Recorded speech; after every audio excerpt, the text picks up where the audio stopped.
एबे आंचलिक पाणीपाग विज्ञान केन्द्र पक्षर एक बड़ खबर सामना को तो बर्तमान जहाँ सूचना आगामी 3 घंटा प्रबल वर्षा सह घड़घड़ी संभावना एने 12 जिला को घड़घड़ी सह वर्षा नहीं 3 घंटा येलो वार्निंग जारी कर पाणीपाग विभाग।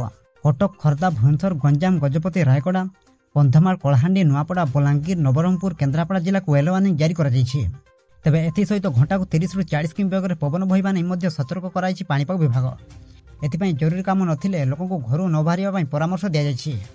बस यह आज मुख्य खबर प्रत्येक दिन एमती लेटेस्ट अपडेट पाइबापी एवं ही चैनल को सब्सक्राइब कर पाखे बेल आइकन को प्रेस कर ऑल नोटिफिकेशन को ऑन कर रखु जहाद्वारा प्रत्येक दिन एमती लेटेस्ट अपडेट आपण सर्वप्रथम आम चैनल माध्यम पाइपर।